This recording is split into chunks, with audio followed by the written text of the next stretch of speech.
phone call. Yeah. All right. All right. How does that work? You guys hear me okay?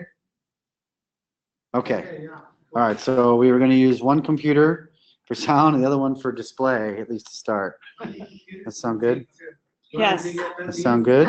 Yeah. And how many technical experts does it take? So you're over here, Rosemary. Don't get confused by that screen. All right. I will turn this so you can a little bit more angled that way. Okay. So let's try this again. I'm Rosemary.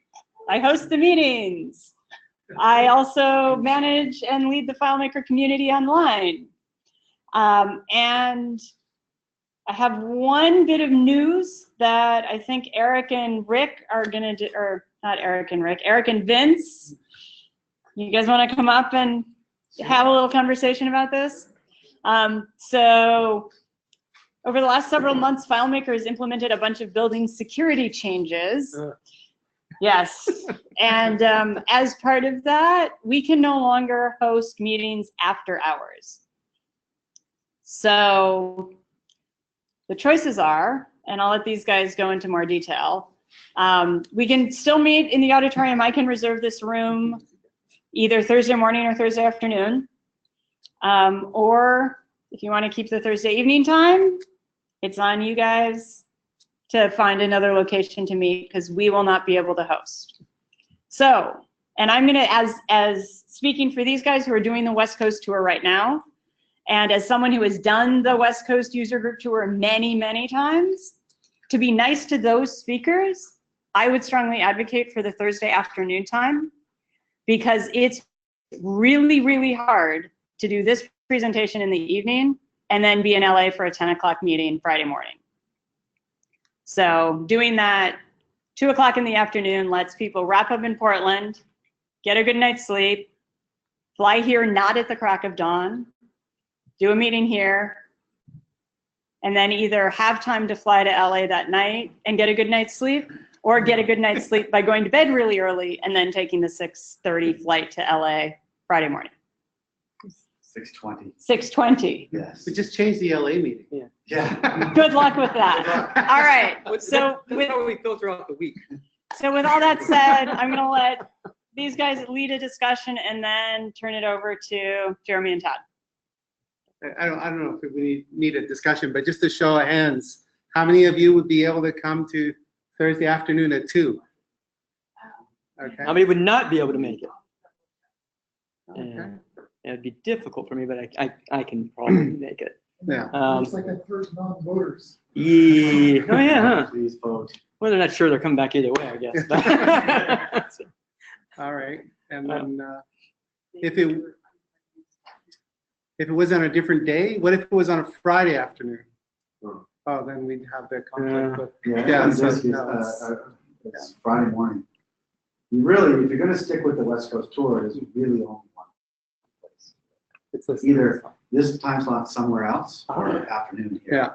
Those are really the only options. Are you just talking about a tour, or are you just talking about the monthly meeting? No, well, Our monthly meeting is what's affected. But it's mostly affected by the security change. So it has to be during the day. We have to be out of here by 4:30 p.m. So if we have it here, I mean, there's other locations we could have it. But we're looking at having it here primarily, and then if that doesn't work out for enough people, then we could try to find other locations. Just wondering if Apple had any other auditoriums that could be used after hours. we could look into it, but I mean, so to keep the same time slot, we could look into, so we'll kind of try and gather some ideas and maybe shoot out a little survey. Yeah. Let's see. So I've got a lot of your emails. If you've RSVP'd here, I have your email. I don't know if we can carry this conversation on in the community too, but you'd have to get on the community. I could give you a link to the discussion there, and then we could discuss it over the community. I'll bring it up as a discussion option in the DIGFM. I'll give everybody a link to it that I have the email for, and then we could hold the conversation there. But by default, unless there's a lot of objections, it will probably be here at 2 o'clock next month. Yeah. So. And we'll send out a reminder for sure. Yeah. Yeah. Okay. Anything else? That's it for now. I would like to say welcome to the 42 students. Who's the 42 students? Raise your hand. Cool, welcome. That's not 42 students. Welcome to the meeting. Do you want to give a quick overview on what 42U is? The Where is 42 it? program is, Um, Yeah, so if you don't know? So for those of you who don't know, maybe also for the people online, there's a partnership between FileMaker and 42, which is a free tuition school in the Bay Area that offers a chance for young people to study computer science or computer languages, and the partnership with FileMaker and 42 is that there's a formalized internship program, and this is the third round of it. And these students that are here tonight are taking some training with Chris Hippolyte for 2 or 3 days. I forget how many days, but 3 days. And then after that, they'll go through and prepare a project and present it, and they'll go looking for internships. So for people online who are interested in finding out more about this, just search on 42 and FileMaker, and you'll find out some more information. But this program is ongoing, so there'll be a next round of internships, and it keeps growing. So every group that I see, it seems to get larger and larger. So thank you, all the 42 people, and all the excitement that you guys generate as well. Okay, thanks. Hey, Todd, welcome. Thank you. Okay. Hi, everybody. Forgive me, I'm a little sleepy. It's kind of a jam, this tour, and we're right in the middle of it. A little bit more to go, but I think I will get excited if the past is any indication. Usually, the more I hear my own voice, the more excited I get. So we should be all right. We'll get through this. So what we're going to talk about tonight is we didn't. It's funny when you come up with these titles. You have a title. You come up with everybody wants a title like months in advance, and I can't really get excited about things until they're about to happen, and that's when the title really comes to me. But this is what the title of it was: Power Tools, Frameworks, and Techniques for the FileMaker Workplace Innovation Platform. And it does kind of capture one of the areas that we're very interested in. But before we go into that, just introduction. I'm Todd Geist. This is Jeremy Brown. He's very active in the community. You may know him there. And we're going to be doing a couple different topics here, but all under this idea of power tools, frameworks, and some techniques. And so why? So we really believe in the Workplace Innovation Platform. In fact, we want the whole workplace. Like, I know lots of people do quite well making small apps that fit into small work groups in big corporations. Our focus and what we love to do is go into a business and change its whole trajectory by building a custom business system that runs that system the way the owners and the managers want it to run. So we're serious about workplace innovation, so serious that we want to do it for the entire business. So a lot of our clients are small to medium-sized businesses that have something unique about them that they need to have a very custom solution built. And so we're working with companies building these platforms, building these systems, and they're important, they're valuable, they run the business. If they shut down, the business shuts down. So there's some risk and some serious value there. Another thing about this is this is one way to say it. If you want to own the innovation, if you're going into a company and saying, we are going to take you to the next level, and they say, well, we'd like you to do this, and you say, sorry, we can't do that. Well, that doesn't work, right? That is not something that is going to fly if you're trying to own the innovation, if you're trying to really run a business. So we work hard on making sure that we have good techniques, good tools, good training for how to deal with things when they get a little weird. We have customers who integrate FileMaker with robots and lasers and all kinds of fancy web pages, and we never want to have a situation where our customer says, can you do this? And we say, no, we can't do it. We want to say yes. And so that's the core that is going to bring this all together. So we want to say, yes, we can do that. We just might need some help. So just thinking about what help means and why this is important. If you think about running a whole business, you are creating a lot of value, but you are also putting yourself and that company at some risk if that system does not work. So you have to be pretty sure that it's going to work, right? So some of the techniques that were maybe common in years past doing live development, for example, we just don't do anymore. We don't do live development on these kinds of significant systems because it works most of the time, but when it doesn't work, it can be pretty bad what the results are if you manage to take down a business and suddenly there are 25 sales people sitting around twiddling their thumbs because they can't access the database system. So the more you do, the more things you try to do for a business, the more help you're going to need. And that's just basically there's only so many hours in the day, right? So you need to be able to rely on something to be able to get you to be able to get it so that you can do whatever it is that you're being tasked to do.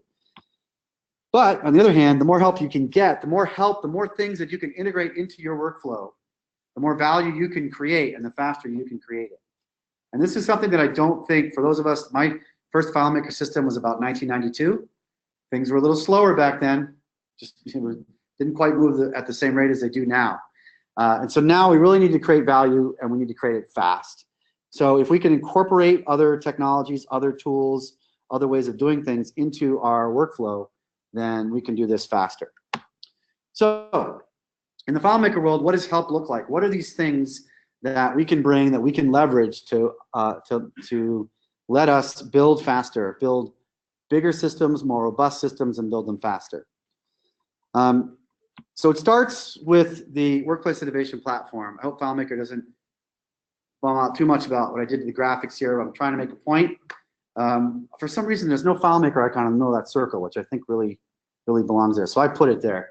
But so we start with the FileMaker Workplace Innovation Platform. And the reason we do that is because it's a good, strong core framework that we can tack on a lot of stuff. It takes care of security, deployment, a lot of issues that are really tough to do in other types of environments. So we start there. And then around the outside, this wheel represents all of the assets that are available to developers or people who are using FileMaker in terms of trainers, consultants, third-party tools, and modules that you can leverage. So we participate in this wheel. We spend a lot of time working to help keep this wheel spinning. And so this is some of the ways that we do that. So there's a mix here of free things and commercial things. So we do need to pay the bills. It's really important. Actually, economic activity is the best indicator of a healthy ecosystem. If there are lots of people making lots of money, that is a good sign for the platform. It is a good sign for the ecosystem. So you want that. You want people to be able to make money in that ecosystem. So we have some tools which we charge, and some tools which are free. So this isn't everything that we do, but just pointing out a couple of things. FM Perception is a database analysis tool, real-time developer intelligence. Generator is FileMaker scripts that write FileMaker code. So that saves you a lot of time by generating code instead of writing it by hand. We've got this little tool that can take SVGs from anywhere and turn them into FileMaker SVGs. The FM Web Viewer Bridge, we're going to look at a little bit. That's this one in the middle here, this blue one. That's a little JavaScript framework that enables two-way communication from the web viewer to FileMaker. So it's really helpful for building JavaScript apps. I don't think we're going to get to LedgerLink. I know we won't get to GoZync, so I'm not going to talk too much about those. But I am going to leave us here. So these are some of the things that we're going to talk about. And one of our biggest go-to power tool is the programming language JavaScript. And so Jeremy Brown is going to step up, and he's going to talk a little bit about JavaScript and lead you through some examples and just show some of the things that we do with JavaScript in our work. Okay. And as I was just getting ready, anybody have any questions so far? No, just applause. I love it. That's great. Should we shake hands like they did? Yes. You know. Yeah. All right. So JavaScript is, in my opinion, one of the best power tools that we can use in FileMaker. I'm a normal FileMaker developer. I had no coding background, but as I spent time working in this language, I found that it gives us an incredible amount of power to add to our FileMaker apps to help us continue to innovate. So I've spent the last 4 or 5 years working on this, and it started actually as I was bored at work one time, and I wanted to see what I could do with the web viewer and with JavaScript. And it turned into be something that I think is unavoidable for us FileMaker developers. It is a power tool, and it adds to it gives us some innovations. Here's some examples.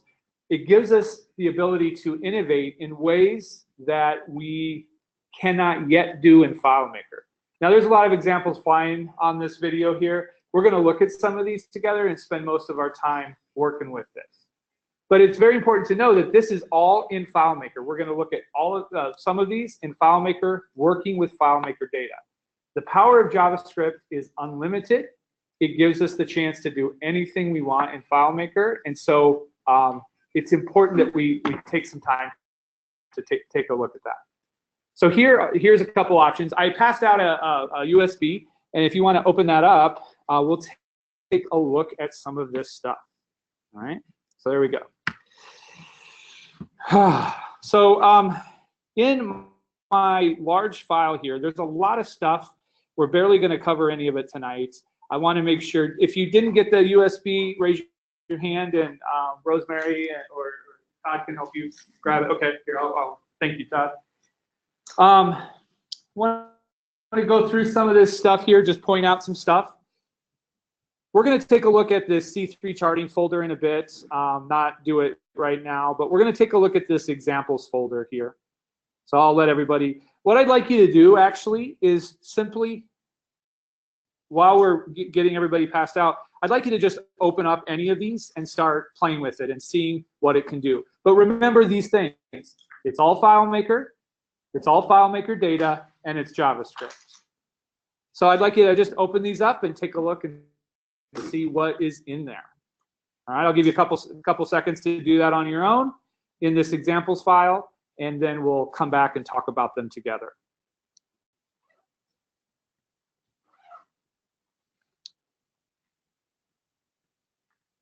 If you open up the pivot.js, sorry, go to the layout called pivot table, and you'll see this.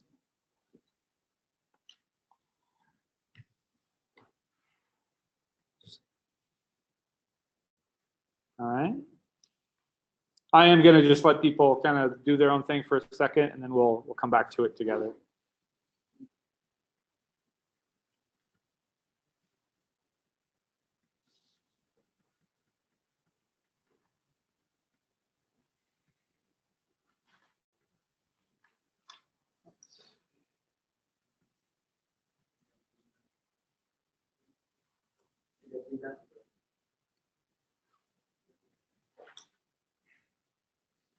By the way, I'm sorry, if you're on a Windows computer and you're having issues with some of these, just know that that is the problem. Are you having issues with all of them, or the pivot table? Okay, probably, yeah, I'll have to take a look at see why, but yeah, we'll talk about that there are some limitations with using this power tool. Well, I mean, I would say there are some things you need to know. Yeah. Windows is a little bit of a special case. Just a couple of things we have to work around, and we do have ways to work around. So sometimes our demos, we haven't done that, but we definitely have the know-how and the technology. We'll show some of that a little bit later. And we'll work. There's no link yet. Sorry. I'm sorry, guys. We won't spend much more time just doing our own thing. All right, so it's very brief, I know, but those of you who were able to play around with it, give me your thoughts, give me your ideas, your comments, your questions about what you've seen so far. Very lively group here. They're studying it. They're studying. Don't look in the not this one folder. We'll look in that later. So, all right, well, let's get started, and feel free at any time to pipe up and say what you think about it. So here's an example of a simple web player, an audio player. I've got an audio file in a container field somewhere. Actually, it's probably not on here. And I can play it. Obviously, you can't hear it, but I am playing it. I am playing it through the speakers if they were around. I've built some ability to change the volume, to increase the speed, This is all with a FileMaker container field with a MP4 in there, and I'm playing it inside of FileMaker. Okay, that's kind of cool. We can't, at the moment, do that in FileMaker looking exactly like this, so we can reach to the power tool called JavaScript. All right, so we'll just scroll through some of the other examples. Here's a pretty awesome example. It's a product sales dashboard that has a bunch of charts. Notice at the top it says that there are 5,000 records that this file, that this JavaScript web viewer is working with right here. And it is set up in a way so that I can click on a particular year and I can see the data update inside of the web viewer. So in 2018, for example, for this product here, product A, we can see that we sold 116 units. If I look at 17, then I see a different amount, 130, and so forth. So this is a JavaScript library that is run with FileMaker data and is rendered on this chart in a way that is powerful for our users. It's innovative for our users. Maybe what's not obvious for folks who may not know I should come over here so you can hear me on the speaker. So you have FileMaker charts. There are charting objects in FileMaker, but they're not clickable the way that Jeremy's clicking. So if you want to get this kind of clickable charts, JavaScript is where you go. And I'm just going to briefly show you the data. There's the layout 2 contains 5,000 records. This is a simple list of all the sales that have been made in my company or a company for over many years. And I'm gathering that data and I'm rendering it in that layout called charts. Okay, so that's just another quick example. We've got another example of a pivot table. Those of you who can see it, apologize for that.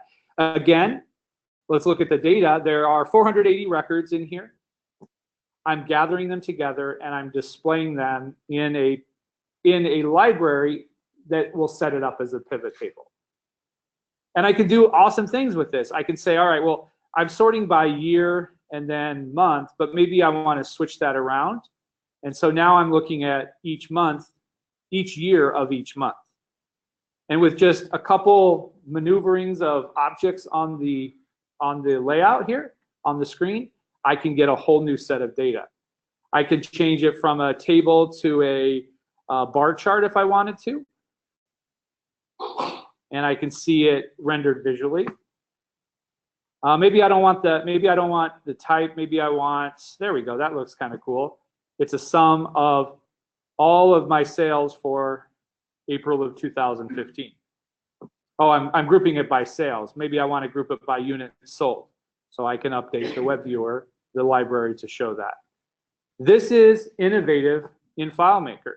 If we were to try, there's questions every day in the FileMaker community about how to create a pivot table. And there are ways to do that.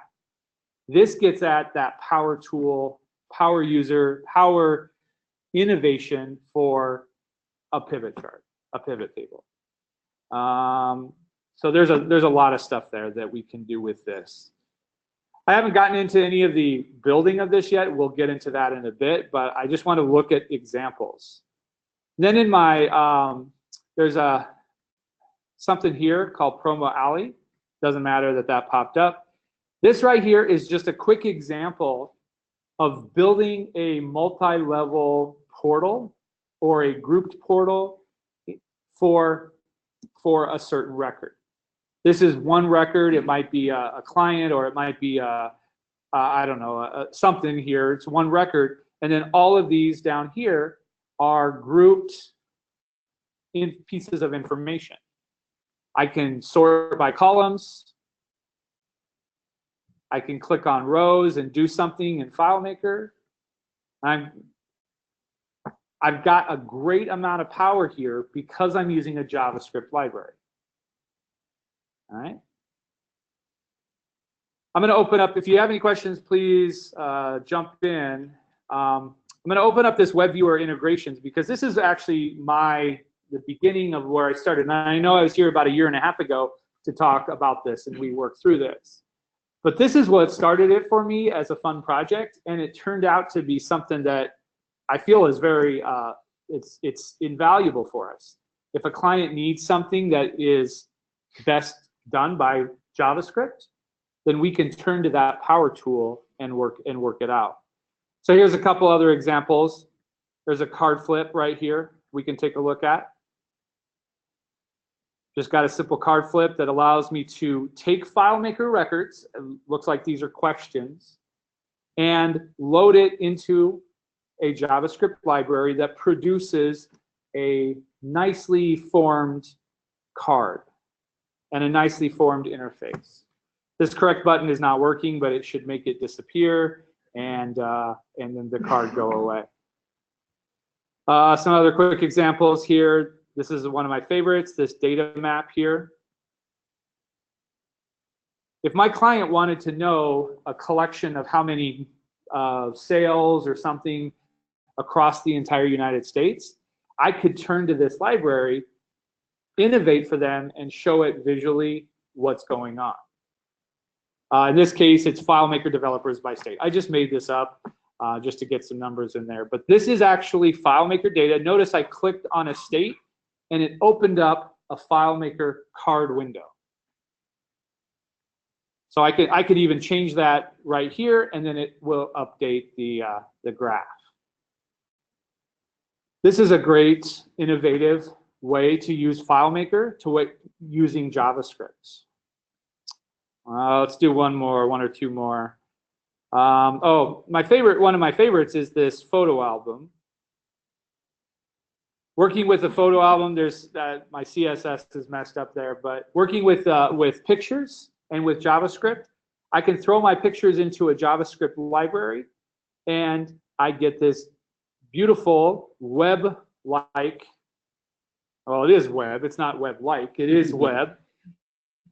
This grid, this gallery of pictures.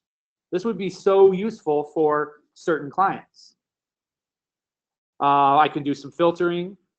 And again, this is a JavaScript library, which we'll look at in a bit, that is doing all of this for me. I don't need to try to program this button to find only pictures that have the word favorite tagged on them. I can let JavaScript in the library handle that. And we can do that within FileMaker. This is a FileMaker layout. If you didn't know that, it's a FileMaker layout. Here it is. Got a web viewer right here. Got just a header with some buttons, and that's it. It's pure FileMaker. It's pure JavaScript. And just to show you here, you don't have to follow me. I'm going fast, but the pictures are stored in a table, in a field, and I'm grabbing out those tables and I'm pushing them into the library. Yes, sir. Will those all work directly? That's a good question. We'll definitely get to that. It will work. The only thing that will not work is clicking on it and opening it up in a card window or something. We can't call a FileMaker script, which is what's happening here. And also can't use card windows either. Yeah, card window. You can't do any scripting. You can't call a script here. We'll look at that in a bit, but it will work. If you want to just display this and then do these filtering, you could certainly use this in WebDirect. Okay. So this is the power of this power tool. Here's another cool one, a data tree. Often clients or people ask for, how do I organize my data in a grouping mechanism? And we've got this data tree library. I've got characters here. I've got the homes that are associated with them. And then, again, I can use FileMaker to pull up that record and work with the record, change it, do whatever I want. So JavaScript has a ton of power, and it furthers our ability to reach that unlimited possibility with our custom apps, with our FileMaker system. It helps us become more and more innovative. I could go through these for days. I won't. Yes, I built this for when I used to be a teacher, so I thought I would try to develop something where a principal could go around with his iPad and move it around and give teachers a score and actually save that information back to the database.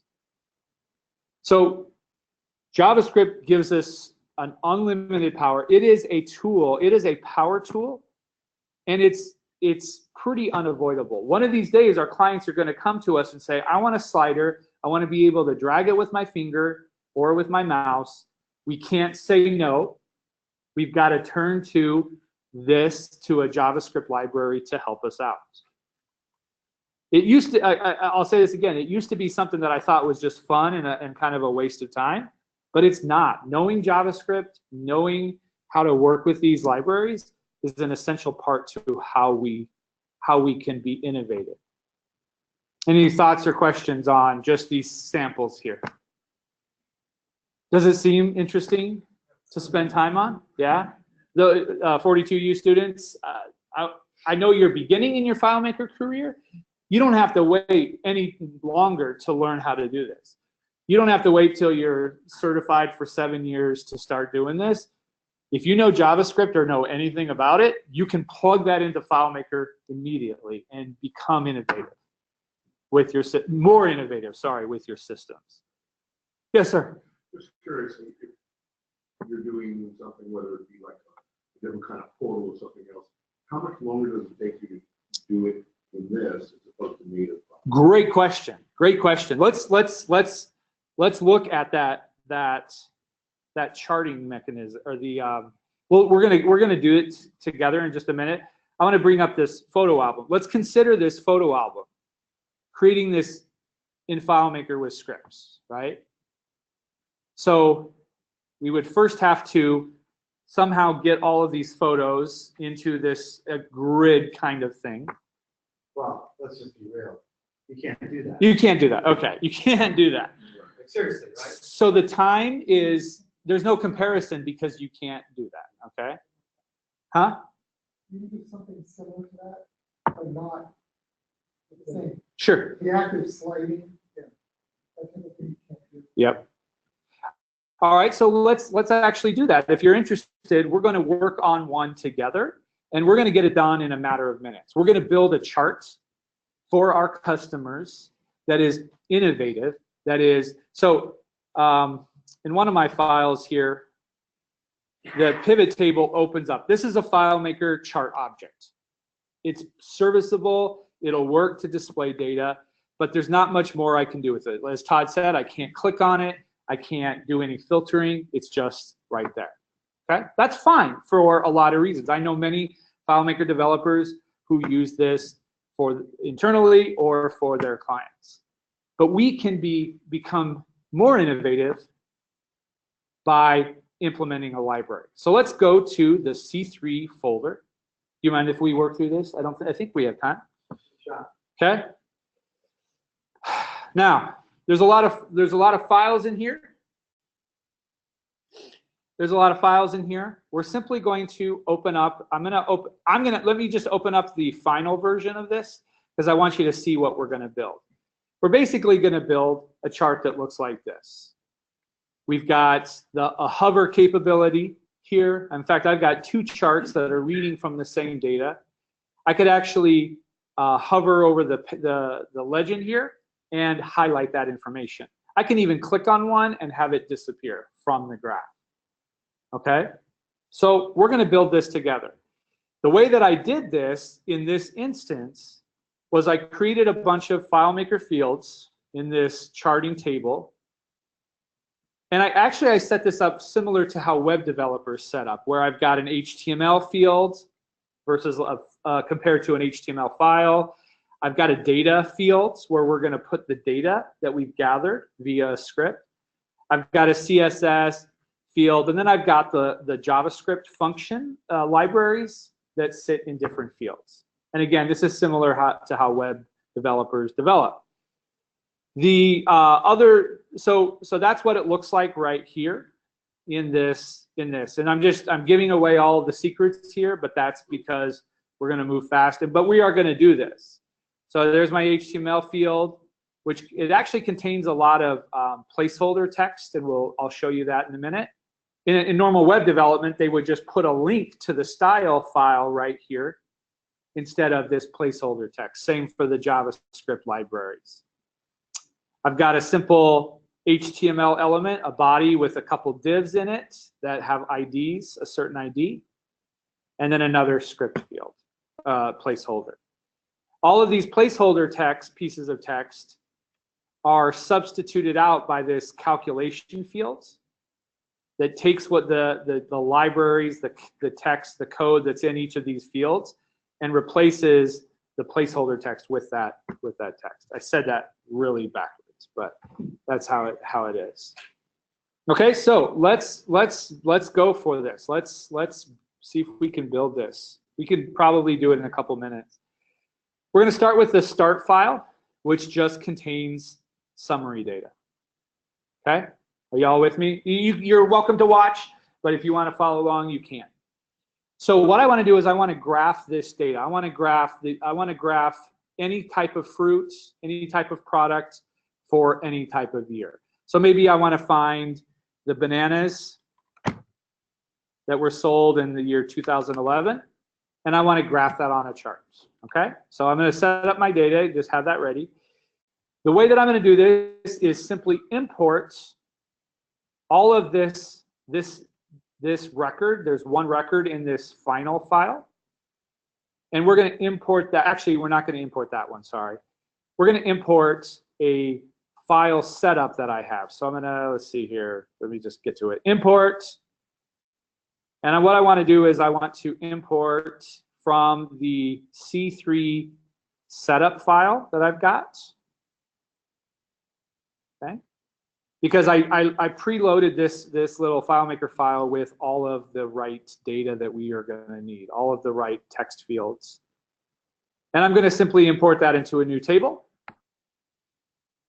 Okay. Now there's a calculation field down here that you saw, the placeholder substitution text. I'm going to go ahead and import that. It's telling me that I can't.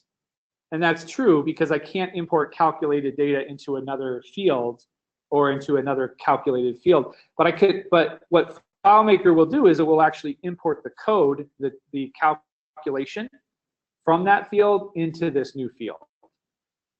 So I'm going to simply add that one record, and we've got it all set up. That calc field came over very nicely with all of my perfect substitution. Okay.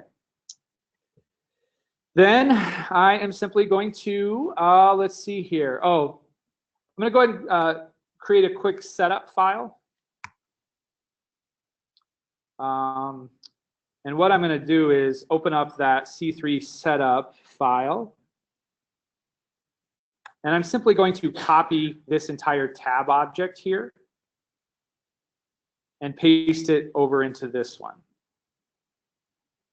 Because the fields in the table is exactly the same, all of these fields link up to that table. I don't have to fix any broken things. Okay. So now we've got everything set up. We have a web viewer here that is trying to read from this field, but nothing's there. So let's give it some data. Remember, our data here was these 12 records. Now I might want to use FileMaker scripting to collect this data, but for sake of time, I'm simply going to use the data viewer to grab this text. In my field, or in my table, I didn't explain this here. I've got a JSON object here that contains the data that I want to eventually put on the chart. So we got the type, sales amount, month number, and so forth. And that's set up for you. So I could actually just grab all of that data via this summary field right here. This summary field lists all of those records in the found set.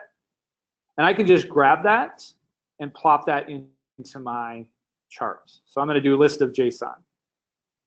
Now the only issue with this is it gives me a full list, which is really great in some circumstances. It gives me a list of all the values in those records. But this JavaScript library needs an array. So I'm simply going to take out the return character. Sorry, I got to zoom in here. And substitute it with a comma and then a return character. Okay.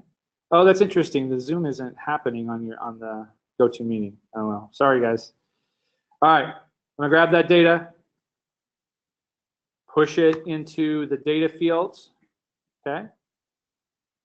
And now, not quite done yet, but we're really close.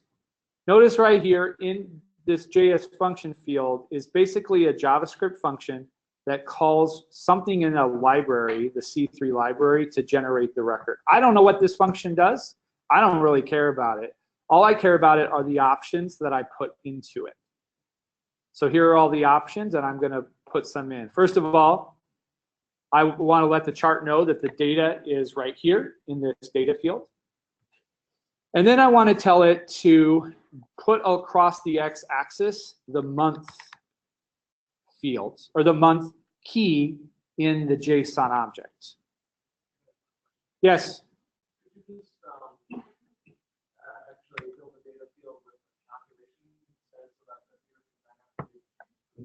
Yes, you can, however you know how to collect the data, you can do that. That's for sure, yes.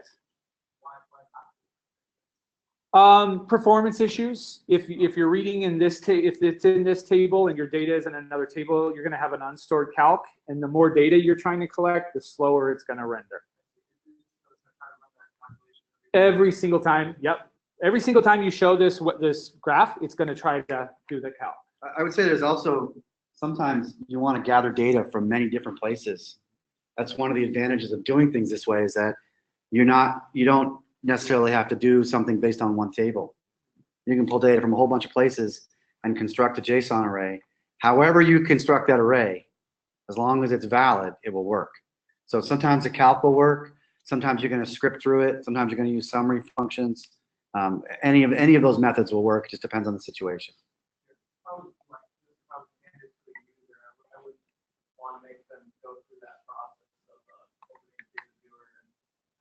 No, you would certainly use scripting, like a button that says gather data, and it would gather whatever data they wanted. Okay? All right, so we're going to go a little bit quicker here, and I actually have to find my cheat sheet. We're going to tell this chart. We're going to tell it that we want to render a type here. Nope, that's not the wrong one. Sorry. Too many screens. We want it to render a bar chart. So we're going to put in a single quote the word bar. And what we want it to render is, we want it to render in the axis, we want it to render how about the units sold? So again, in single quotes, I'm going to type in units sold. And let's see if we got something there. Not quite yet. Thank you, Beeswax. It's a lifesaver. I'm just going to check my console in the JavaScript. Oh, okay, I see that. Got a problem here because this names category has a bunch of stars. JavaScript doesn't know what to do with that. That's my placeholder. So what I'm going to do is I'm going to tell it, I'm going to say, for this value right here, units sold, the word units sold is in camel case, there's no space. So for this value, units sold, I actually want you to render the name units sold. Same thing, but it just allows me to specify exactly how I want it to look. And there we go. In just a couple seconds there, a couple more minutes because I was talking, we were able to render the data from that data field on the chart. Oh yeah, it didn't change to units sold. Good point. So it's missing that. Oh, you know why? Because I forgot the S. There we go. Now it changed. Good catch. Good catch. Yeah. It's thank you. It's a very small, yeah, it's always a very small issue, missing semicolon, missing S, missing whatever. All right. So that's it. That's basically how to put together a chart. Again, using your FileMaker innovative skills to collect the data and place it in this field, and off you go. Now, one last thing about this. Yes, sir. Can you just You can do anything that you know how to do. Yes. Yes, you can. And we're going to actually look at another technique here in just a second. But I just want to show you one last thing. I can easily change the word bar to line, and the graph gets updated. Because these are the options that the library gives me, and I can make any changes I want. I could even change the color of the bar to be something else. And since this is text inside of a field, guess what can update the text inside of a field? What can do that? Can anything do that in FileMaker? Calculation or scripts. Yeah, scripts can update. You could write this entire code using a script and have all of the options change based on user A, user B, user C. Okay, sound good? Yeah, all right, good. But if you feel it from the way up, Make it gooey. Exactly, yeah. And there are people actually out there that have spent a lot of time building ways for you to configure a chart, and all you have to do is throw the data at it, and it's done for you. Okay. I think somewhere in your file, in fact it is, I'll just briefly show it. I know Todd's looking over at me. In my folder, the JS for FM devs, this was my DevCon 2018 session. There's a file somewhere called data table setup. This is something I built, and if you're using Windows, I apologize, you may not be able to work with this at the moment. This is something I built to allow people to do exactly that, to make a configuration of this particular JavaScript library, give it the right data, and render out the code for you so you don't even have to know JavaScript. Sorry, if you know JavaScript, you don't need to know it for this. In this case here, this example is showing there's 20 records showing by default. This is a nice list view alternative that provides a lot of built-in functionality. You talk about time. If we built this with only FileMaker stuff and our client wanted all of this, this search right here like this, Denver CEOs. Let's just try CEO. Nope, no records. Wrong one. So Denver. That is data table setup. So this allows me to make a configuration. Notice if I have all the records shown, it's only showing, I think at default it was 20, because that's what my configuration says. But if I change that to I want to show 46 and then generate the code, I get a whole different configuration that respects a whole different setup that respects the configuration that I asked for. Okay, so this is very quick. I actually have a blog post and a video on our site that you can go on geistinteractive.com/blog, and you can find this data table setup. I walk through it a lot. But again, innovation, innovation. This is a power tool. One more thing we'll show you. All of the stuff that I've shown you is stored text. It's stored code inside of FileMaker fields. And I personally like this method because it allows me to do a debug. It allows me to change things on the fly. It's not stored in objects or in the web viewer itself. The web viewer has a calculation, the calculation dialog itself, everywhere has a character limit of about 30,000 characters. All of this stuff together is well beyond 30,000 characters. But if I put it in separate fields and then combine it into one field, as I showed you, I can have I think the absolute limit is under 10 million characters per field per repetition based on the memory that you have. I don't think I'm going to get near 10 million characters at the moment. But this is one way to do it, and I particularly like it, but it doesn't have to be the only way.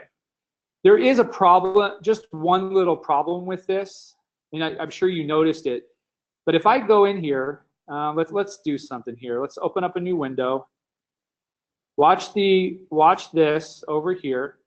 I'm going to go in here and just change a record value from units sold. I'm using units sold from 397 to 600.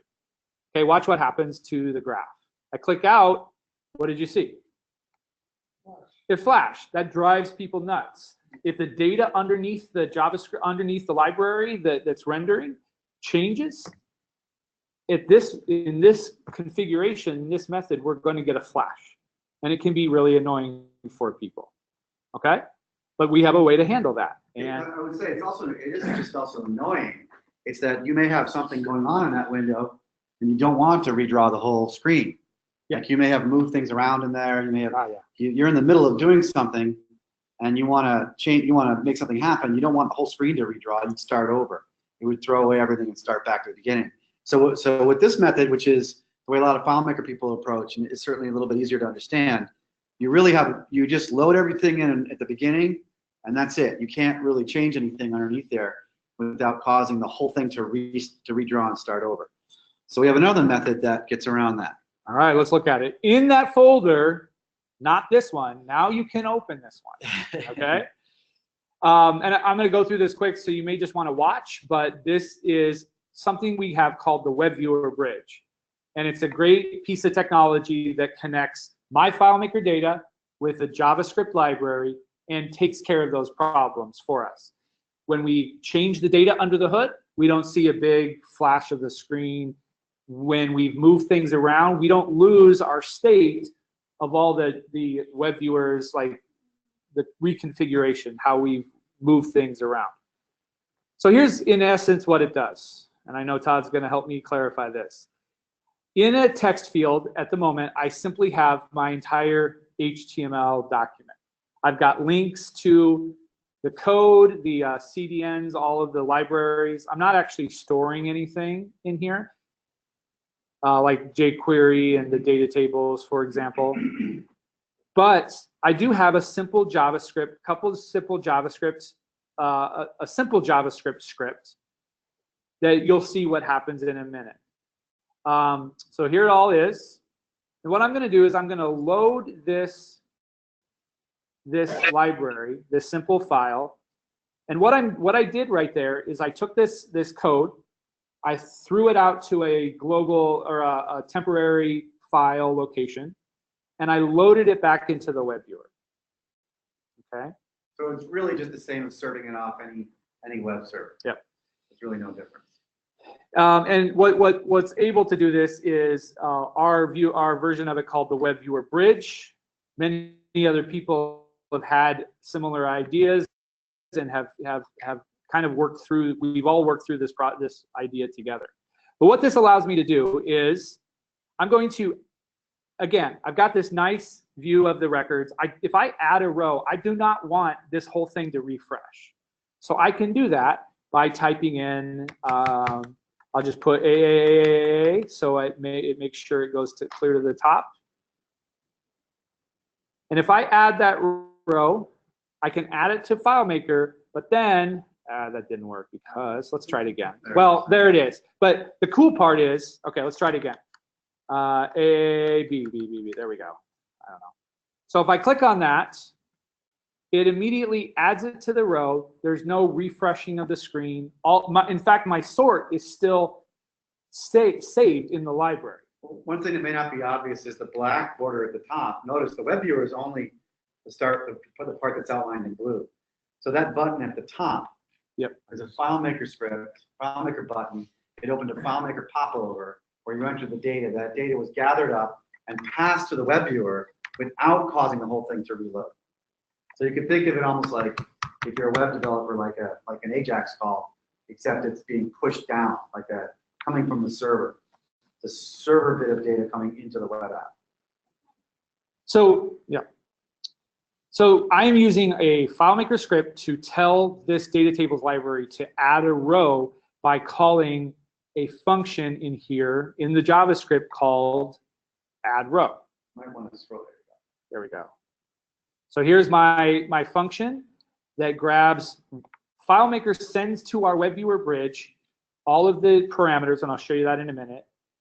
It sends to the web viewer bridge which function to run, and then it parses out the parameter, and then it uses an actual data table method to, to add the row.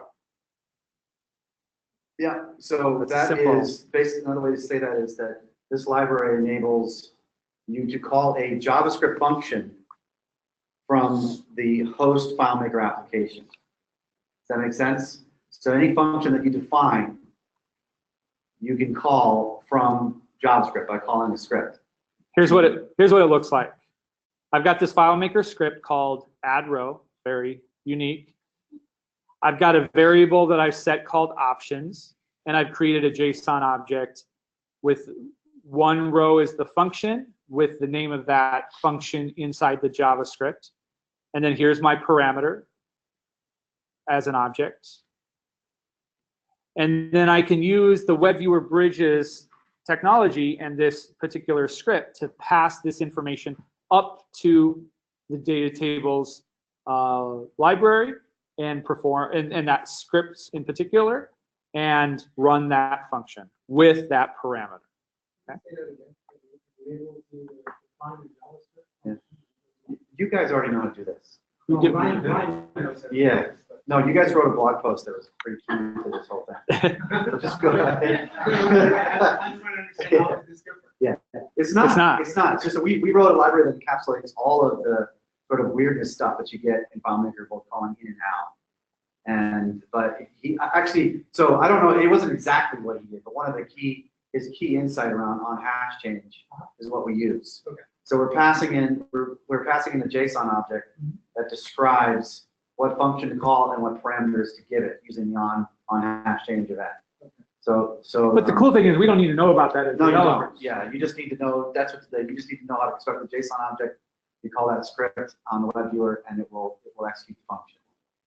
So yeah. Here are two more FileMaker scripts that are changing the sort order of the data tables library. That's or the grouping. See, I've got some grouping here. So I can use FileMaker to tell the JavaScript library what to do, and there's no refresh. Yes, sir. Yeah.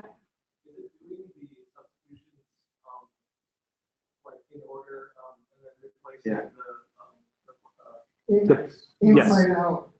Yes, it does. It goes in order: first, second, third, fourth.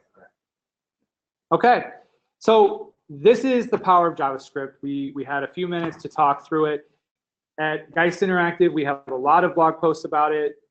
Beeswax has done a lot of blog posts about using JavaScript. We really encourage everybody to get with the program when it comes to JavaScript, because it is unavoidable.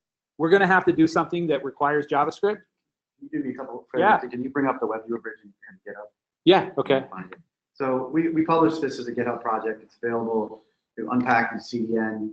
And on the WebViewer, on the GitHub project, we link to the sort of seminal articles that we use to kind of construct this library. And one of them is the one from Beeswax, at least one. So that's like the history of how we got here. And yeah, there's the Beeswax FMA Jax, I think is what you guys called it. Yeah. And so all of that's there. And well, it also handles calling out, which can be tricky, especially cross-platform. So you can have FileMaker scripts called from within the WebViewer app.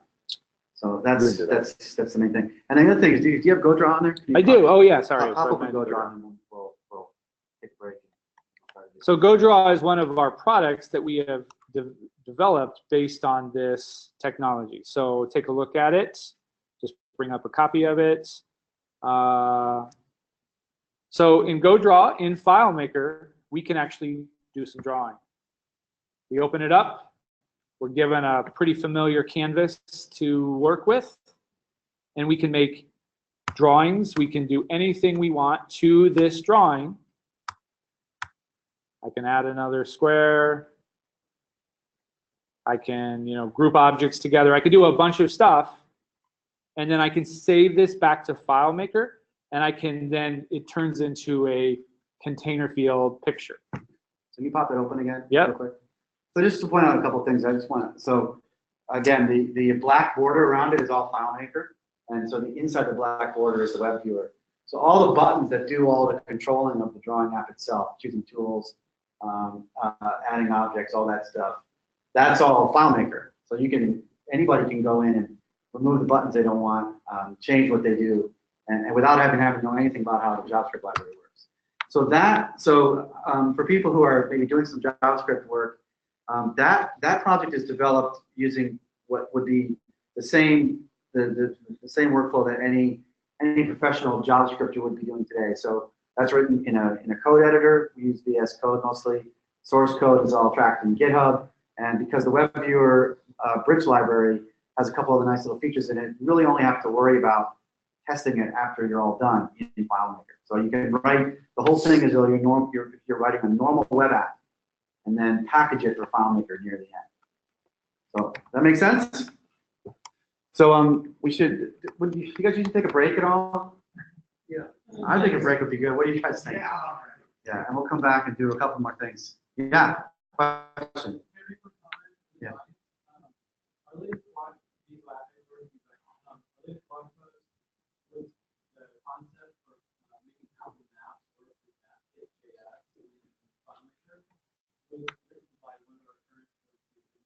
Yeah. Wow.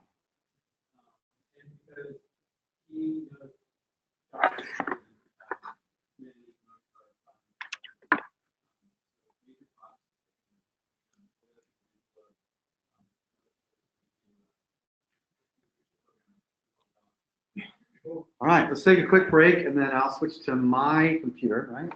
Yep. Which I should be able to do just by you giving me this thing.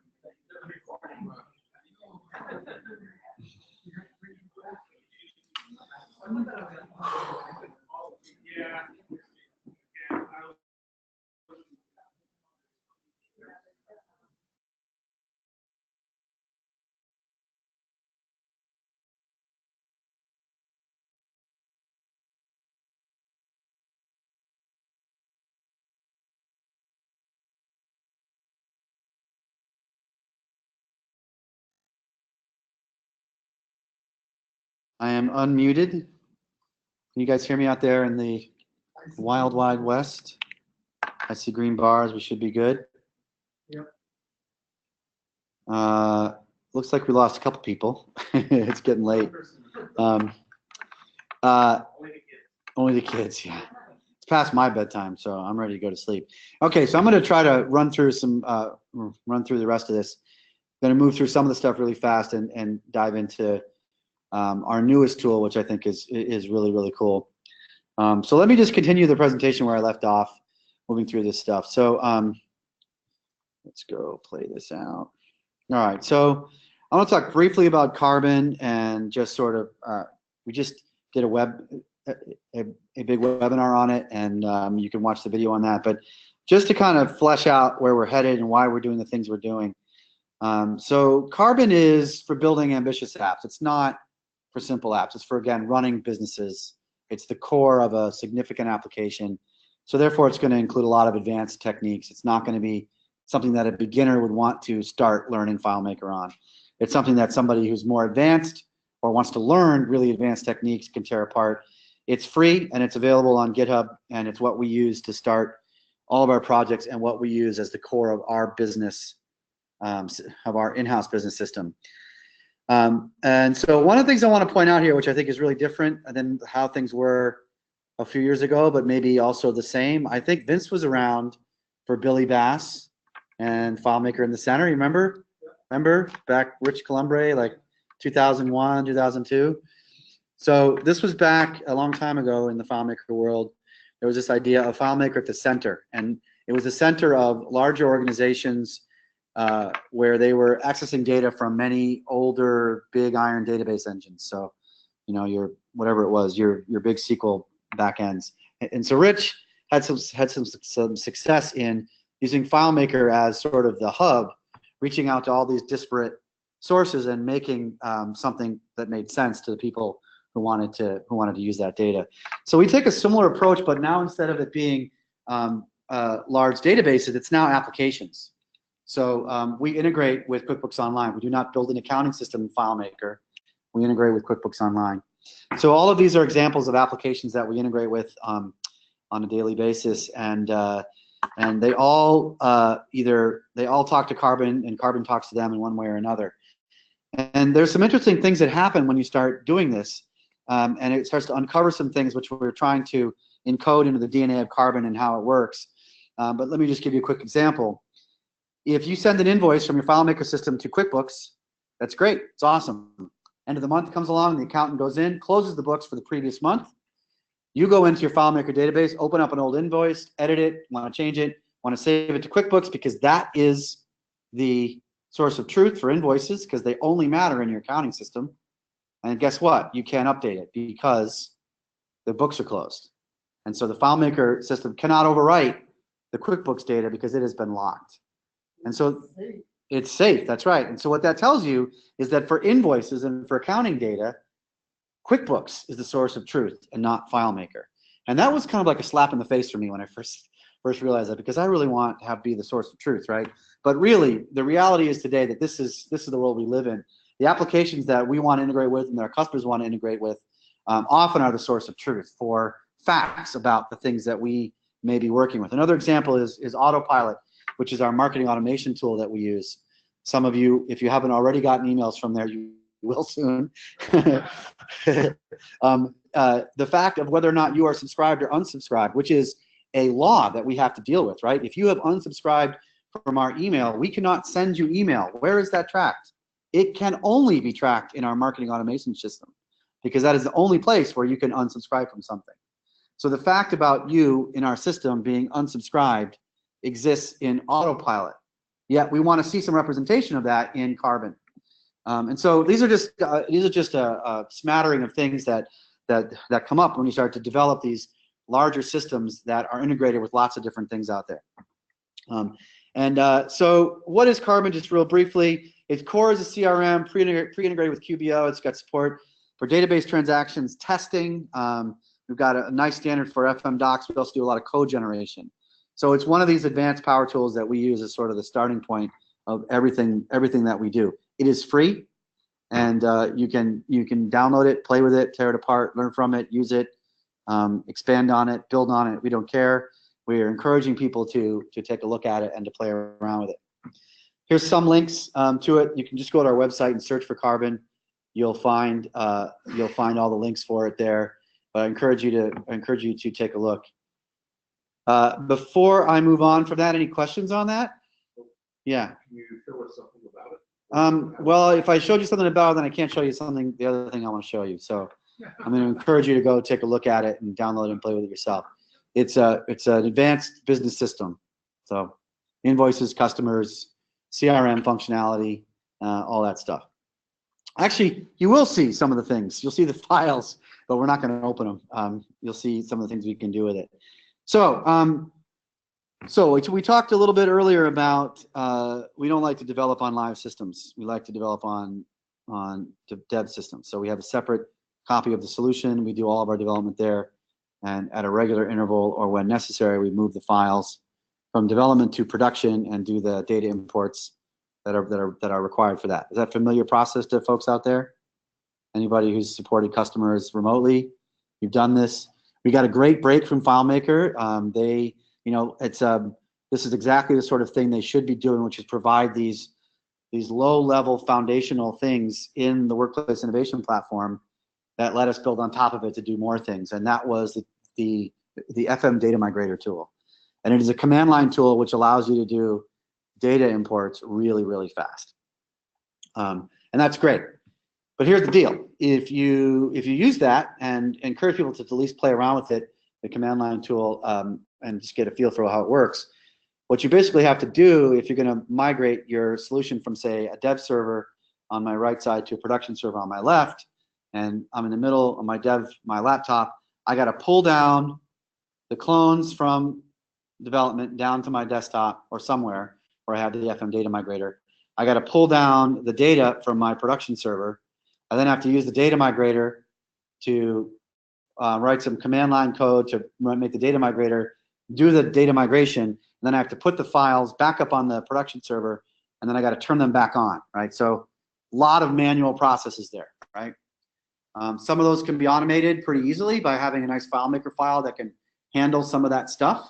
But there's another problem too, is that I've downloaded my data from production somewhere, so I could do this migration, and then I put it back. So I have moved my data 2 times. And so what you'll find is the data migration tool is so fast that that becomes the bottleneck, right? So you don't actually want to move the data off the server, all right? So that was the genesis for Otto. And so what Otto is it is a server app that you install on your FileMaker server, and it provides you with an API which we fully exposed to you, fully documented, that you can use to script your own data migrations in pretty much any way that you can imagine. And we also provide you a GUI application written in FileMaker that will guide you through the process of creating that those migrations. So one of the things we do also is we have this concept of API first development. We do that even in FileMaker when we're writing something complex. We write an API script, and we do the same thing with Otto here. So we are writing. You can imagine, think of it as extensions to the data API. Sorry, the admin API that shipped with FileMaker 17. So we added a bunch of things that are missing there to be able to do what we need to do. Okay? And so we write that first, and we expose that. We don't hide it away. We think that one of our primary roles is to make sure that you guys have the power to go and do it your own way. We'll give you the example starter, but you should be able to go and do it your own way. And that can be really important if you're a vertical market solution provider and you have to do 100 migrations. You're going to write your own tool to do this on top of Otto, which provides the key parts underneath it. But you're going to write your own FileMaker script, which can automatically migrate your solution to 100 servers overnight or something like that. Seem useful? All right, let's take a look at what we do there.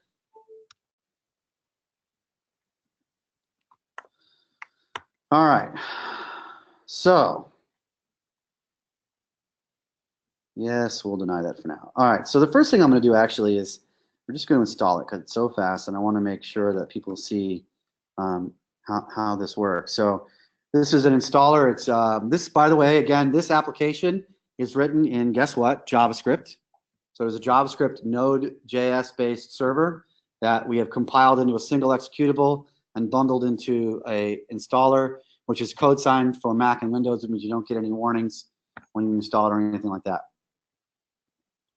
So again, JavaScript being our go-to get out of jail card. My laptop is bouncing here. Let me see if I can get that in. So we're going to get a little installer here pop up.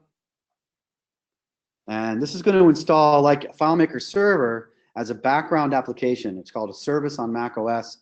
And it's called, wait, or is it backwards? Daemon service. One is daemon, one is service. It's past my bedtime. I've forgotten which is which. Daemon on Mac. There you go. So it's installing. And it's done. I'm not going to view the README. I'm just going to finish. And then let me show you what that looks like installed in here. So you've installed this folder here. Let me see. I'm going to scroll, zoom up here. Oh, it doesn't zoom online. Well, that is. There we go. How about that? Is that a little better anyway? I'll zoom here a little bit for folks. So we've got an uninstaller, which is nice. We've also got this on Windows. There's a nice OS for manipulating services, so you can start and stop them. And it is Otto is installed within that system. So if you go to the service list, you'll find Otto, and you can start and stop it the way you would a FileMaker server. On Mac, we don't have that, so we gave you a nice little app that will let you toggle Otto on and off. And I'm going to have to scroll out to see it. There it is over here. And so it's really pretty simple. It's just on or off, right? But I know Mac folks don't like to go to the command line, which is the other way. So we'll give you a little GUI for doing that. So easy to install, easy to uninstall, okay? Not anything goofy or weird or whatever. Once it's installed, you get an interface which looks like this. Let me get to the first screen. So make sure, maybe I can remember the password. Let's see. So I'm gonna log out. So this is what you see when you get here. And if I remember the password, let me see here. You log in. So this API is written in, guess what? JavaScript. Yay. You guys are catching on. Yeah. So this is yeah. This is actually using React, which is one of the more common front-end frameworks that are out there. So we've got a few things that are kind of like the admin console. We added a couple things. We added the enable XML and enable PHP, which are no longer in the admin console in 17, command line only. So that's kind of a nice little touch you get. We've got API keys, which you can read about. We won't have time to get into them. We have backups. You can just snatch backups down from the server. Just click this button, download backups. And the other thing to remember is that everything that you see here, this interface, is all using the public API that you have access to. So you could write your own interface the way that you want it to work. You could use FileMaker, you could use JavaScript, you could use whatever you want to do that. Make sense? All right. So let's see.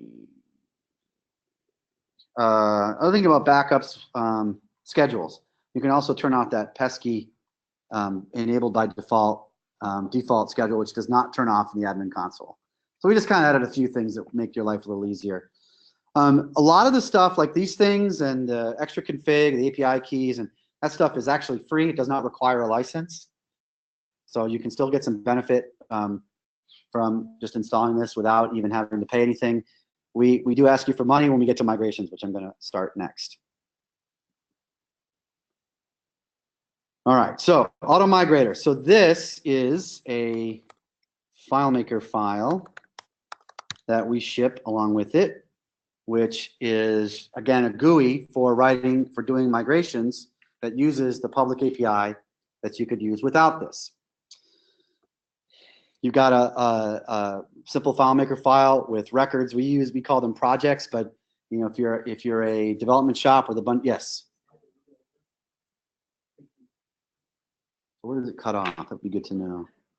The whole word auto. All right, we'll just keep it in the middle. How's that? We're good? We're good. All right. So we have a project for each client, and that then within those each record, we will describe where the dev server is, where the production server is, and we'll set those up. And so that's what you do here. So here's an example of a development server, and we've set up where it's at in the internet, and HTTPS, username, and password for the admin console. So this is what it would take to log into the server. Okay, and when you do that, you need a list of all the files that are on the server. So, and I'm going to use my desktop, my laptop here as the production server. So here is what is up there on that server. Okay, does that make sense so far? Saying where's my production server, where's my development server, right? Okay, so then I'm going to define some migrations, and we're going to use this one I've started with already here. You can add more servers, you can add more migrations. So it might be that you have a multi-file scenario where sometimes you're migrating one file, sometimes you're migrating a dozen files. So you can set up different migrations with the same servers. Make sense? Yep. So I've got this set up already. You pick the from server and the to server, so going from development to production. Now we are adding the account name and password, the default account name and password for the files, because we're going to do data migrations. Okay? And to do that, you have to give them username and password, which has enough privileges to perform a data migration. Well, so there's a default set here at the migration, but then each file, you can override it with different ones, right? And you can also set for each file, you can set whether you want the accounts to come from production or development or vice versa, which is really nice. So we pretty much just say keep it from production, right? We want the stuff from production most of the time, but not always. You come in and tweak it, you can change it. So what this is doing is it's creating the command lines. Eventually you can see this is going to create that command line command that we'll call FM Data Migrator. But notice we didn't have to install any of that because Otto installs FM Data Migrator for you on the computer and manages that. So you don't have to worry about the command lines at all. This will do it entirely without you having to deal with that. Another thing to point out is that you can do a migration or a copy. When you're installing files for the first time, there's nothing to migrate into, so you choose a copy, right? You're going to copy the files from development to production, not a migration. Make sense? All right. So those are all set up that way. And so if, I don't know what impact the GoToMeeting is going to have on the internet here. So we're going to run through this migration and see how long it takes. So we can schedule the migration to occur later. We can say, do this at midnight. We can say, would you like to run a script after the migration? And if I said yes, it would allow me to enter in script, the script name, the file where it's going to run and all that. And that is so that when you are doing your migration, you might have to run a script to do some cleanup afterwards, because maybe the migration you're doing is taking a full name field and splitting it into first name and last name. Well, after the import's done, those fields aren't going to be populated. You'll have to now write a script that does that update. So that's what the post migration script will do. It'll give you the option to do whatever you need to do after the migration is complete. Make sense? All right. So we're going to say don't run a script. We're going to review what's happening here, and then we're going to start the migration. And once we do that, we should get this little window popping up, and it's going to start. We'll start seeing some log messages come out here in a moment here, I hope. There we go. So it's starting. You can see it's fetching 4 files there. We have the concurrency in this migration set to 5. What that means is that we will actually do up to 5 files in parallel. So we'll fetch 5 files from the server, and we will process them in parallel. Or you can set it to 1, and that would just depend on, could be a lot of things. Like you might want one big file to not have to share resources with others, so you could set it up any way that you want there. Typically, we don't think doing more than 5 really speeds things up, so we don't recommend it, but who knows? The option's there. You can tweak it and play with it and do whatever you want. Another thing I'll point out is that you can see this migration happening here as well. I should be able to. There we go. There it is. Oh my gosh, it's done. Well, that was a little fast. Sorry, that was so fast you didn't see it. But so let's talk about what just happened there. We just moved 4 files from a server in LA over the internet to my computer and did a data migration on all 4 files. And granted, these were not giant, huge files full of lots of data, but the entire time for that was 1 minute and 1 second. I never had to do anything to the server. It closed the files. It closed the files on production, made backups of them, so you know you're safe. It made clones from the dev server, pulled them across to production, put them in the right folder, did the database migration, threw out the old file, renamed the new file, opened it up on the server. And it did that all automatically just by setting up that migration. Seem pretty cool? Yeah, yeah. So you can set this up on 10 clients and the home database. That's the idea. Yep. You just press your finger.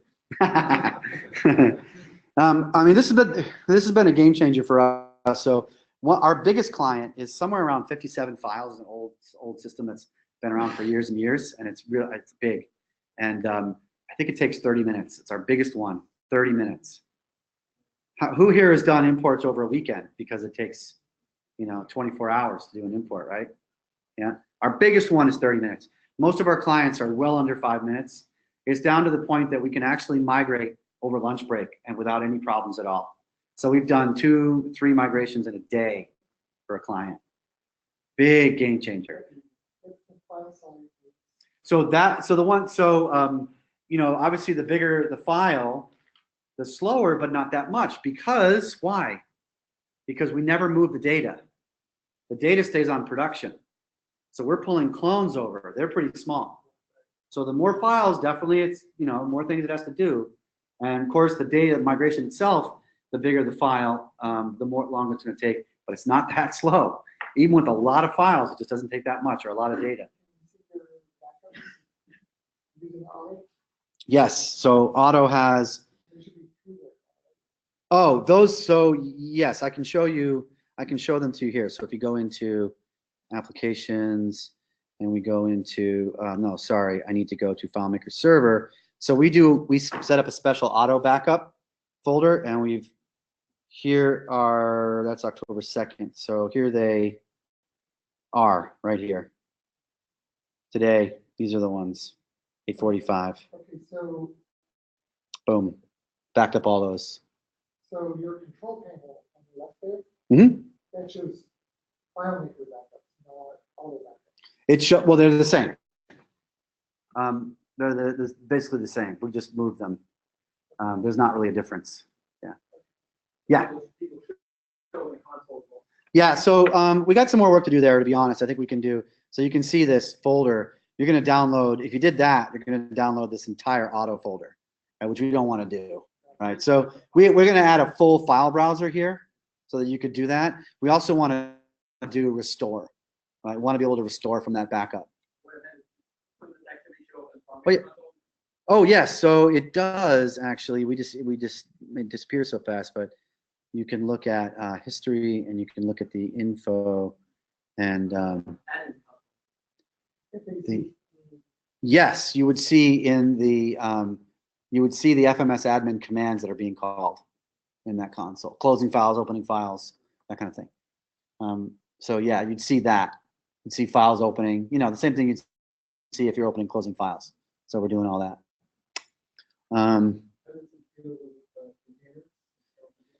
Not an issue, right? Because they're on production. We're not moving the data. The data is not moving, right? We don't move the data. We just add definitions to fields. all we're doing is we're basically taking the data where it is and assigning it to that's basically what the data migrator does. It assigns it to the new file. So we're not pulling, the containers aren't coming from dev, because those are dev data. Containers, the production ones, are on production. We don't move them. They stay there. So that's one of the key things, is we do not move the data. And that's why it's so fast. The data migrator, what it does is it adds the current definitions from development, which will add your fields, layouts, Yep. scripts, all those changes to the schema.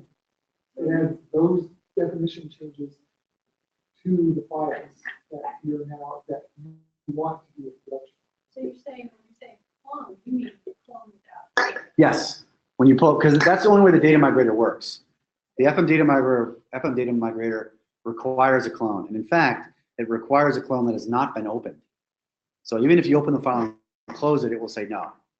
So it has to be a fresh, unsullied clone, if you will.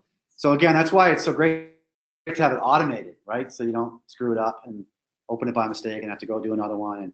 And so the key parts that we're adding there, all that orchestration we're adding that's happening on the server behind the scenes, we're managing that. Do you have the schedule on the Adding on the FileMaker server. on the development side? They're added to the production server. Oh, I'm sorry. No. Yeah, so Add a schedule. no, on the development server, we have a version of Otto running. You have to have Otto on both machines. Got it. And there's an API that says, give me a clone, which, by the way, you can use for any purpose you want. If you just want to snag backups as clones and have some FileMaker script that just stores the clones of your files somewhere, you can do that. Just call and get clones. It'll give you the clones. So you do CLI call? Yes. Yeah. So we have a whole node wrap around the CLI. A couple things to point out. We have built-in docs down here where you can get all the documentation for it. You can also send us a message here. Occasionally you might find one of us online and we can do live chat. Looking at, let me jump, you can also see the help out here and point out, here's the developer API. So this is how the, like here's if you wanted to download a copy of the FileMaker file, you would call this API. And how you authenticate is all detailed here. So everything that we do is exposed as an API that you can use to do it your own way. So We always want to give you the power as much as we can. What do you think?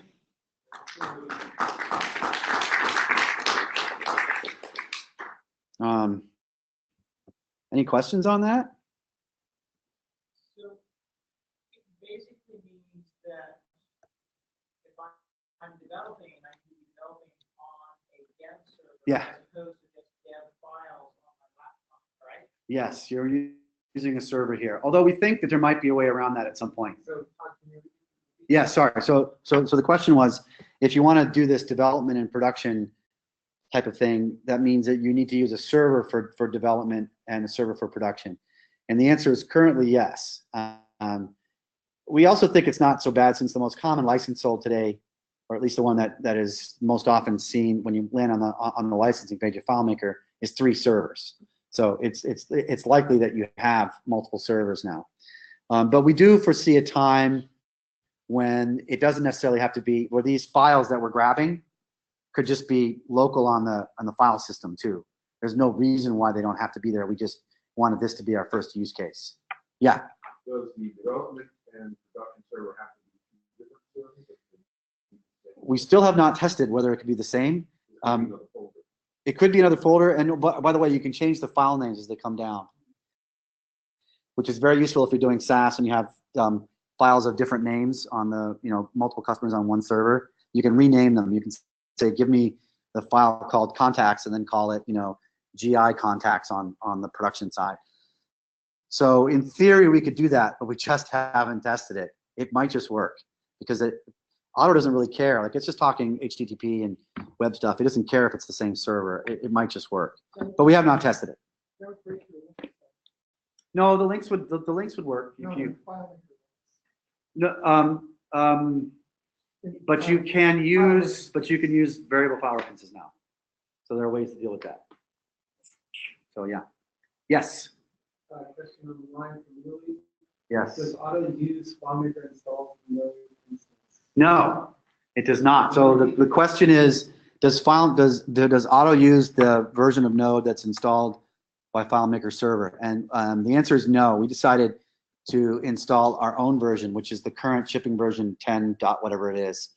And so that executable, that install, I can show it to you here in applications. Otto, where'd you go, Otto? Down here, inside here. So this right there is that Otto, that is the entire application, the Node server, the React-based web app, and the Node runtime itself, all bundled in a single executable.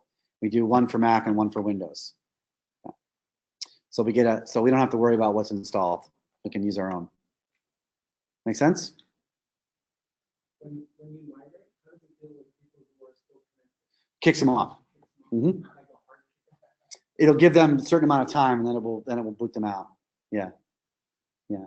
So we're going to make this a little more sophisticated, where we allow you to do more like okay, 10 minutes before the migration, close all the files and kick everybody out, so that the migration is just not going to have any issues. Because sometimes people can not quit, right? And so it goes all the way till 2 minutes, and then if the timing is just right, you might get a timeout error.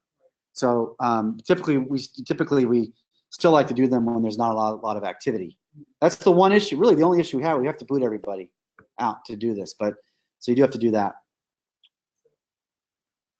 Any other questions online? No, please. But your comment was interesting, which I didn't know, which is the data migration tool migrates the data definitions into the production file. For some reason, I don't think that's right, but I don't know. No, like the data migration tool, you have your old file in production, your dev file, you make a clone of that, the data migration pulls that data into the file. Yeah.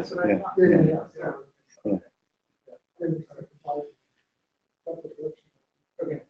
So for those of you who are doing migrations overnight or over the weekend, how much would you pay to not have to do those?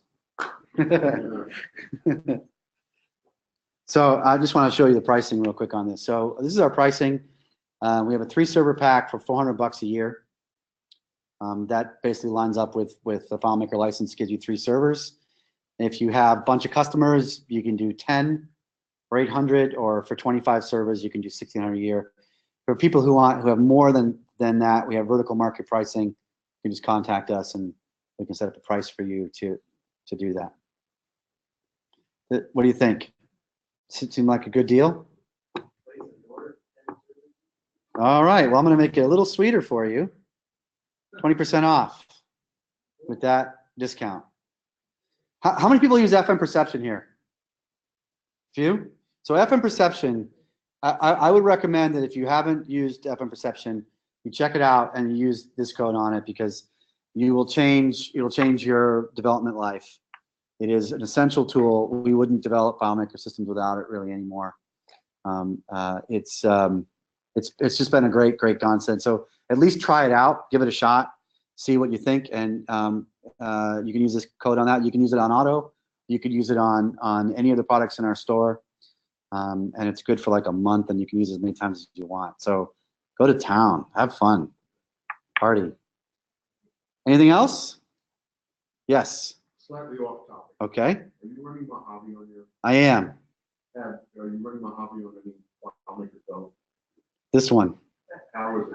It's okay. There's a few wonky things, but I'm a dummy, and the day things come out, I tend to migrate, and then I go, oh, why did I do that? There's a couple weird things. It's not. I haven't found anything that's a showstopper, but there's just a couple like weird gooey things that are like, well, that doesn't look right because it wasn't designed for dark mode, or whatever. And I also have it in dark mode. Script editor works okay. Yeah, I don't have anything that stops me from developing. I have a couple things that are weird. Yeah. FileMaker does not appear in bulk. Yeah, but there's actually a few places where it does, like because it's using OS stuff, which has been flipped, or it's like a little weird, or I don't know, maybe it's just because everything else is dark. But I like things, dark and dark. What did somebody say? Dark like your soul, or something like that the other day. Dark or in very dark shades of gray, kind of thing. We're out of time. I was going to ask this question, what hurts? But we're really out of time, and I don't want to keep people here any later. But if you have any things that are really bugging you about how, like, what problems you in your development process that you wish you could solve, maybe send us an email at support@geistinteractive.com, and who knows, we may already have a way for you to deal with it, or we may have some tool in mind that can help. And that's definitely part of our mission, is to make the tools that make your development job easier. So that's it. Thanks, everybody. Thanks very much for coming.